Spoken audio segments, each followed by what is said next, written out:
स्वर्गीय श्री वीरेंद्र कुमार जैन एवं स्वर्गीय श्रीमती श्री प्रभा जैन की पुण्य स्मृति में नगरा जैन परिवार अजमेर। कई बच्चे दोपहर में आते, कई बच्चे सुबह आते हैं। वो पूजा पाठ तो उनको आती नहीं, वो दिन भर मस्ती मारते खेलते। इतना बड़ा जगह, बाप रे, इतना बड़ा मैदान, इतना बड़ा मंदिर, इतना बड़ा मुनि निवास उनने पहली बार देखा। खूब सारा खेलते हैं। क्यों? उन्हें खाली जगह मिल रही है। खाली जगह नहीं मिलेगी तो बच्चे खेल नहीं पाएंगे, बच्चों को आनंद नहीं आएगा, मजा नहीं आएगा।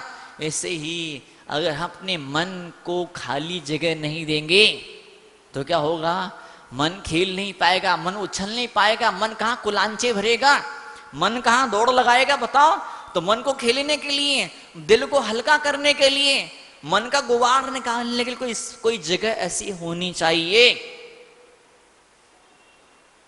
अपनी माँ के कंधे पर सिर रख करके जब बेटी रो लेती है, क्या जब बाप के सामने बेटा दो आंसू बहा देता है, क्या अपने दिल की बात को बाप के सामने जी भर के कह लेता है, दिल उसका हल्का हो जाता है। आचार्य भगवान कह रहे हैं, क्या कह रहे हैं? कृतावकाशम। क्या समझे? आप अवकाश बन जाइए, आप स्पेस बन जाइए। जब आप अवकाश बन जाएंगे, अब खाली जगह आपके दिल में, दिमाग में औरों के लिए पैदा हो जाएगी। वो जो कुछ कहना चाह रहे हैं, जिस ढंग से कहना चाह रहे हैं, जिस रीति से, जिस विधि से, जिस शैली से, गुस्सा होके, चीख के, चिल्ला के, जैसे भी, जिस भी तरीका, जो भी तरीका उनको आता है, वो अपने तरीके से आपकी बात आपके सामने पेश कर रहे हैं और आप उन्हें अवकाश दे रहे हैं, उन्हें स्थान दे रहे हैं, दिल से, प्यार से उनकी बात को सुन रहे हैं। तो ऐसे क्या होगा? उस पेड़ की तरह वो महकना शुरू करेंगे, खिलना शुरू करेंगे, फल आएंगे, फूल आएंगे। और जब आपके अपने परिवार के लोग महकना शुरू करेंगे, आपके लोग के जीवन रूपी वृक्ष पर फल फूल आएंगे, तो फायदा आपको भी मिलेगा, लाभ आपको भी होने वाला है। तो क्या हम याद करते हैं? क्या याद करते हैं? हाँ, अपने अतीत में लौट जाते हैं, अपने अतीत में लौट जाते हैं। क्या समोसन था, भगवान बैठे थे, 12 सभाएं लगी हुई थी और अब भगवान ये बोल रहे थे। क्या बोल रहे थे? वो लिखा है इन ग्रंथों के अंदर। हमने मौका निकाला है, हमने अवसर निकाला है, हमने अपने बिजी शेड्यूल में से, उस भागम भाग की जिंदगी में से कुछ समय निकाल के खाली किया है, समय को खाली किया है, अपनी जिम्मेदारियों को, अपने कामों को यहाँ वहां ट्रांसफर किया है और अब एक खाली समय निकाला है। आधे घंटे का समय खाली समय निकाला है, 1 घंटे खाली समय निकाला है। अब हम यहाँ पे आए हैं, बैठ रहे हैं, सुन रहे हैं। ऐसे ही हुआ 1984 में हार्वर्ड यूनिवर्सिटी में वैज्ञानिक लोगों ने प्रयोग किया। जो 75 साल के लोग थे उनको वहां पे इकट्ठा किया और फिर क्या किया? 25 साल की उम्र में जैसे कपड़े पहनते थे, जो गाने सुनते थे, जो न्यूज़पेपर पढ़ा करते थे, जो कुछ माहौल था उनसे पूछा गया, उनका इंटरव्यू लिया गया। तो 25 साल की उम्र में जो जिंदगी जीते थे, जो जीवन जीते थे, वही जीवन उनको दोबारा फिर से जीने के लिए अवकाश दिया गया। फिर से वो जीवन उन्होंने, वही कपड़े दिए गए, वही गाने सुनाए गए, वही पिक्चरें दिखाई गई, क्या वैसे ही भोजन उन्हें दिया गया और सब कुछ, वो जो उस समय जो कुछ मस्ती करते थे, सब कुछ वैसा का वैसा माहौल उनके लिए पैदा किया गया। और जब कुछ दिनों बाद उनका इम्यूनिटी पावर चेक किया गया, उनकी इम्यूनिटी पावर चेक किया गया, रोगों से लड़ने की क्षमता, कितनी क्षमता का जब मशीनों से पता लगाया गया तो मालूम पड़ा उनका इम्यूनिटी पावर हाई हो गया। उनके चश्मे उतरने लगे, आंख के चश्मे उतरने लगे, उनकी धीरे धीरे उनकी बीमारियां ठीक होना शुरू हो गई। उनके स्वभाव में, व्यवहार है, बच्चों जैसी सरलता और भोलापन आने लगा। जो बड़े होने के बाद में इंसान जो बोझा सिर पे उठा लेता, गुस्से का, टेंशन का, जिम्मेदारियों का, चिंता का, वो सारा बोझा दिमाग से उनके धीमे धीमे उतरने लगा। फिर से अपने को जवान और तरोताजा महसूस करने लगे। क्यों? अपने अतीत में लौट गए, अपने बचपन में उन्होंने लौटना, वापस रिटर्न होना शुरू किया। हम भी रिटर्न होना सीखे, हम भी लौटना सीखे। बहुत आगे बढ़ गए हो, भाग के इतना आगे आ गए हो कि मौका ही नहीं मिलता है। मनराज कुछ कहें, ज्ञानी पुरुष कहें, कुछ कहें, विद्वान कुछ कहें, उनकी बात को सुनने का टाइम ही नहीं है, फुर्सत ही नहीं है। चाचा जी ने पूछा कि जब पापा जी की, मतलब जब मेरे बड़े भाई की डेथ हुई थी, तो जब बड़े भाई की डेथ हुई थी, जब वो ऊपर चले गए थे, तो वो शायद कुछ कहना चाह रहे थे, तो क्यों कुछ नहीं कह पाए? मुझे नौकर ने बताया, मुझे खबर लगी कि पापा मरने से पहले कुछ कहना चाह रहे थे, क्यों कुछ नहीं कह पाए? तो बेटा बोलता है, अरे मम्मी सामने खड़ी थी ना, पापा की बोलने की हिम्मत ही नहीं, उसकी बोलती बेचारी की बोलती, मम्मी ने कुछ कहने का मौका ही नहीं दिया। मम्मी के सामने वो कुछ बोल ही नहीं पाए, कुछ कह ही नहीं पाए। आप ऐसा मत बनिए, इतने डेंजर मत बन जाइए, या इतने बिजी मत बन जाइए कि परिवार वाले कुछ कहने से पहले हिचकिचाए, संकोच करें, टाइम है कि नहीं, बात तो सुनेगा कि नहीं, कहीं बुरा तो नहीं मान जाएगा। एक गोल्डन रूल है, स्वर्ण सूत्र है जिंदगी का, जब आपके परिवार के लोग, आपके आसपास के लोग अपनी बात आपको कहने में हिचकिचाए, तो अब वो रिश्ता खत्म होने वाला है, अब वो जिंदगी टूट के बिखरने वाली है। कई बार ऐसा लगता है, अरे बेटे को ऐसा बोल दूंगा, बहू को ऐसा बोल दूंगी, तो ये क्या मालूम क्या नाटक करेगी, क्या मालूम क्या ड्रामा करेगी, क्या मालूम ऐसा क्या रिएक्शन होगा, क्या कर गुजरेगी। तो इस डर के मारे चुप्पी साध के बैठे हैं।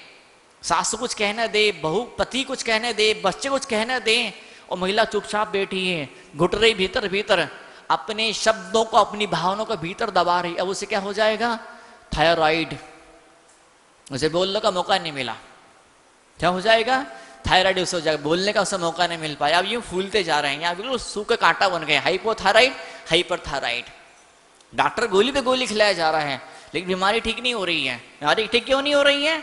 दुनिया भर के इलाज कराए, दुनिया भर में थायराइड ठीक क्यों नहीं हो रहा है? क्यों? बीमारी पैदा कहां से हुई है? गिलास तो फोड़ा है छोटे वाले बच्चे ने, और पिटाई हो रही है बड़े वाले बच्चे की। बीमारी मन में पैदा हो रही है।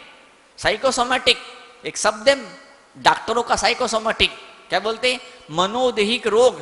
साइको मतलब क्या, मन, और सोमोटिक मतलब सूमो पहलवान, सूमो मतलब क्या, सूमो मतलब शरीर में बीमारी दिख रही है, हेयर फॉल हो रहे हैं, आर्थराइटिस हो रहा है, हार्ट का, कोलेस्ट्रॉल का, बीपी का, शुगर का, 100 इशू चल रहे हैं, 100 बीमारी चल रही है। हर लेवल एबनॉर्मल है, क्या हर पैरामीटर एबनॉर्मल है, कुछ भी नॉर्मल नहीं है। और फिर दवाइयां चल रही, गोलियां, इलाज चल रहे हैं। अरे इलाज शरीर का नहीं होना चाहिए, बीमारी शरीर में नहीं, शरीर में झलक रही है, शरीर में दिख रही है, एक्सप्रेशन बॉडी में हो रहा है, डेमोन्स्ट्रेशन हो रहा है। लेकिन बीमारी का प्रोडक्शन, बीमारी का निर्माण कहां पर हो रहा है? वो मन के भीतर बीमारी का निर्माण हो रहा है। जब तक मन का इलाज नहीं किया जाएगा तब तक बीमारी ठीक होने वाली नहीं है। तो यहाँ पे आचार्य ने बैठे हैं, क्या लेकर के, क्या लेके बैठे हैं? सांस लेके बैठे हैं। उपवास का टूल उनके हाथ में है, उपवास है। और क्या है? एकासन है, और ये वाला त्याग है, रात्रि भोजन का त्याग है, बाजार की चीजों का त्याग है। चलो खाने पीने की बात तो छोड़ो, फिर क्या? पूजा है, अभिषेक है, परिक्रमाएं हैं, मंत्रों के जाप है, सब क्या है? इस मन की मशीनरी को दुरुस्त करने के सारे उपकरण हैं, सारे औजार हैं। बजाय मन को दुरुस्त करके, बजाय मन की मरम्मत करने के, डॉक्टर ने उठाया अपना चाकू छुरा, ऑपरेशन कर डाला, शरीर को चीर फाड़ दिया, आपके शरीर की मरम्मत कर दी। यूट्रस निकाल लिया, अब गॉल ब्लैडर निकाल लिया, अब किडनी निकाल ली, अब ये निकाल दिया और वो निकाल दिया। क्या समझे? अब ये ट्रांसप्लांट कर दिया और वो ट्रांसप्लांट कर दिया। अरे बीमारी शरीर में थी ही नहीं, बीमारी मन के भीतर थी। और मन की बीमारी का इलाज कहाँ होता है? मुनियों के दरबार में होता है, माँ जनवाणी के दरबार में होता है, भगवान के चरणों में इन सारी बीमारियों का परमानेंट पक्का इलाज हो जाया करता है। लेकिन फुर्सत कहाँ है इस थेरेपी को आजमाने की? बताओ। मैं बैठा हुआ था, वैष्णव सज्जन मेरे पास में आए, वैष्णव धर्म के सज्जन मेरे पास है। महाराज जी ये कौन सी पोथी पढ़ रहे? पोथी। वैष्णव धर्म में ग्रंथ को क्या बोलते? पोथी बोलते। पोथी, ये पोथी नहीं, ये पैथी। ये पैथी जैसे होम्योपैथी होती है, जैसे एलोपैथी होती है ना, ऐसे ये पैथी। पैथी तेरी पोथियां इलाज कर पाए ना कर पाए, आदमी मर भी जाए लेकिन वो पैथी धोखा दे जाएगी, लेकिन ये पैथी, ये पोथी हमेशा साथ में चलेगी। जो दिखती वो बीमारियां भी, जो नहीं दिखती वो बीमारियां भी, जो पहले बीमारियां पैदा हुई थी अब तो नहीं है, लेकिन उन बीमारी के बीज अभी दिल के दिमाग के भीतर पड़े हुए हैं, मेमोरी में बीमारियां अभी भी जिंदा है, ताजी हैं। महाराज 10 साल पहले, 20 साल पहले, 50 साल पहले बचपन में एक बार ऐसा ऐसा हुआ था, वो आज तक वो कुंठा, वो अवसाद, वो शर्मिंदगी, वो अपराध बोध, वो प्रायश्चित की भावना आज तक मन के भीतर है। आईने के सामने एक एक्सरसाइज करना, एक प्रैक्टिकल करना, आईने के सामने खड़ा हो जाना, दोनों कानों को पकड़ लेना, कान पे ऐसे हाथ रख लेना और फिर बड़े ध्यान से आईने के सामने देखना, फिर आंखें बंद करके देखना। क्या देखना? मेरा ये वाला अनुभव है क्या? ये चोट मेरे दिल पे लगी है, ये घाटा लगा है, ये अपमान मेरी लाइफ में हुआ है क्या? इतना बुरा एक्सीडेंट हुआ है, ऐसा ऐसा ऐसा क्या? दुश्मन न करे, दोस्त ने वो काम किया है, ऐसे ऐसे खतरनाक दर्ददायी पेनफुल इवेंट्स, घटनाएं, ऐसे ऐसे हादसे, ऐसी वाकयात, ऐसी ऐसी घटनाएं जीवन में घटी। जो कुछ भी घटनाएं घटी है, जब भी जो भी हुआ है, जो भी हुआ है, वो सब कहां पर है? इन दोनों कानों के बीच में है। सिर्फ उसका अस्तित्व कहां है? उन घटनाओं का अस्तित्व कहां पर है? सिर्फ यहां पर है। बाकी वो घटनाएं, वो घाटा, वो बीमारियां, वो अपमान, वो दर्द, वो चोट, वो गिल्टी कहीं और नहीं है। दुख सिर्फ दो जगह पर होता है। दुख का अस्तित्व existence alien two places. One is your mind, just alien. Second in the dictionary. मात्र शब्दकोश के अंदर, किताबों के अंदर या दिमाग के अंदर दुख देखने को मिलता, बाकी कहीं भी दुख नहीं है। हर जगह सुख, आनंद, खुशियां बिखरी पड़ी हैं। आज इन क्षणों में हम यहाँ पर आए हैं। अब दो चीजें होती, या तो हम बढ़ते हैं या फिर हम सड़ते हैं। एक मौका है मेरे सामने। सांप अपनी केंचुली को उतार देता है। साल में का दीवार अपनी केंचुली को, या 2-3 साल में सांप अपनी केंचुली को उतार देता है। मोर भी, हर पक्षी अपने पंखों को झड़ा देता है। शरीर भी, नई चमड़ी आ जाती है, खून चेंज हो जाता है। सांस तो हमारी चेंज होती है। हम सांस लेते छोड़ते हैं, हर मिनट में हमारी सांस चेंज हो जाती है, मेरी सांस बदल जाती है। और तो और हमारी किडनी बदल जाती है, लीवर बदल जाता है। 2-5 साल के अंदर पूरा शरीर भीतर से नया हो जाता है। लेकिन मन अपनी केंचुली नहीं छोड़ पाता है, लेकिन मन अपनी पुरानी यादों को छोड़ नहीं पाता है। बच्चा मर जाता है, लेकिन बंदरिया उस मरे बच्चे को अपनी छाती से चिपका लेती है। इतना जोर से चिपकाती है बंदरिया अपने मरे बच्चे को, इतना जोर से चिपकाती छाती से, इतना मोह करती है। बच्चा न खाता है, न पीता है, न उछलता है, न कूदता है, न सोता है, न रोता है। फिर भी अक्ल नहीं आती बंदरिया को, उसको नहीं लगता मर गया ये, फिर भी मरे बच्चे को छाती चिपकाई रहती है। और जब वो सड़ता है, जब कीड़े पड़ते हैं, जब बदबू मारता है, तब मजबूरी बच्चे को छोड़ती, तब बच्चे को मजबूरी में क्या करती है।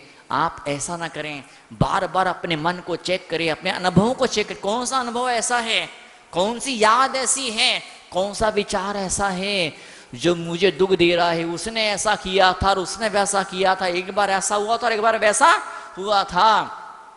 तो भूतकाल के भूत से पीछा छुड़ाइए, वर्तमान में आइए। आप यहां पर अगस्त में, कौन सा अगस्त है आज?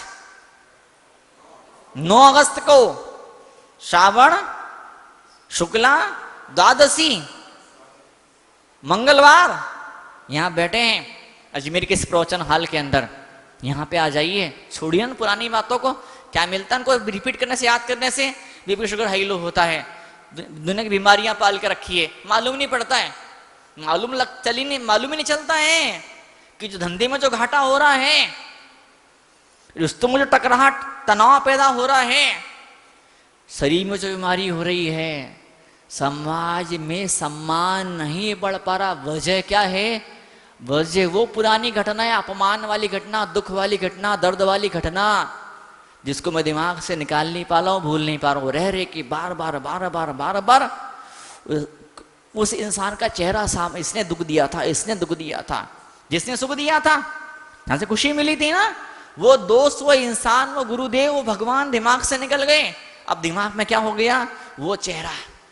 अब दोनों मिक्स हो रहे हैं, जिससे सुख मिला वो चेहरा और दुख मिला वो चेहरा मिक्स हो रहे हैं। फिर क्या होता है? वो चेहरा सामने बना रह जाता है जिससे दुख मिलता है। जिनसे सुख मिलता है, खुशी मिलती है, सम्मान मिलता है, आनंद मिलता है, उजाले मिलते हैं, खुशबू मिलती है, जीवन को नया टेस्ट मिलता है। उन चीजों को, उन लोगों को, उन जगहों को हम पीछे धकेल देते हैं। वो लोग पीछे कोने में बैठ जाते, नेपथ्य से। बच्चों को प्रैक्टिकल करवाते, बच्चों को, बच्चों आंख मीच लो, बच्चा आंख मीचता है। अब क्या करते बच्चे के सामने? कभी यहां जाके, कभी वहां जाके, कभी वहां जाके, कभी उस कोने में, कभी उस कोने में, कभी पहले मंजिल पे जाके, कभी दूसरी मंजिल पे जाके आवाज करते हैं। कभी घंटी की आवाज, कभी थाली बजाने की आवाज, कभी गिलास बजाने की आवाज, कभी सीटी बजाने की आवाज, कभी ये वाली आवाज, कभी मोबाइल पर, कभी ये वाली आवाज, कभी वो वाली। बच्चे से पूछे, बच्चे बताओ आवाज कहाँ से आ रही है? आवाज किस जगह से आ रही है? आवाज ऊंचाई से आ रही है, आवाज नीचाई से आ रही है? आवाज दाएं से आ रही है, आवाज बाहर से आ रही है? खैर, बच्चों के कानों को तेज बनाया जाता है, उनको प्रैक्टिकल कराया जाता है, उनको जीवन में पैसा कमाने का, नाम कमाने का उन्हें गुर, एक टेक्निक सिखाई जाती है, आवाज को पकड़ना सिखाया जाता है। लेकिन कायदे की बात की जाए, अध्यात्म की बात की जाए, लाइफ की बात की जाए, तो हर आवाज हमेशा भीतर से ही आती है, दिल से ही आती है। तो दिल की आवाज कैसे खत्म की जाती? दिल से आवाज आती तो निकम्मा है, तो क्रोधी है, क्या तो पैसा नहीं कमा सकता है, तो तेरी बीमारी ठीक नहीं हो सकती है, तुझे रिश्तों की समझ नहीं है, रिश्तों की पकड़ तेरे पास में नहीं है, क्या बहुत धर्म, अध्यात्म, ये शास्त्र, ये जिनवाणी, ये तेरी बस की बात नहीं। तू छोड़ इन शास्त्रों को, भाग जा मंदिर से, दूर हो जा गुरुओं से, मुनियों से, दुकान पे ताला डाल दे, छोड़ दे बीबी को, बच्चे की शक्ल मत देख, वो ढीठ है, बदतमीज है, वो बात नहीं सुना, कहना नहीं मानेगा। ये सारी आवाजें कहाँ से आ रही है? स्वर्गीय श्री वीरेंद्र कुमार जैन एवं स्वर्गीय श्रीमती श्री प्रभा जैन की पुण्य स्मृति में नगरा जैन परिवार अजमेर।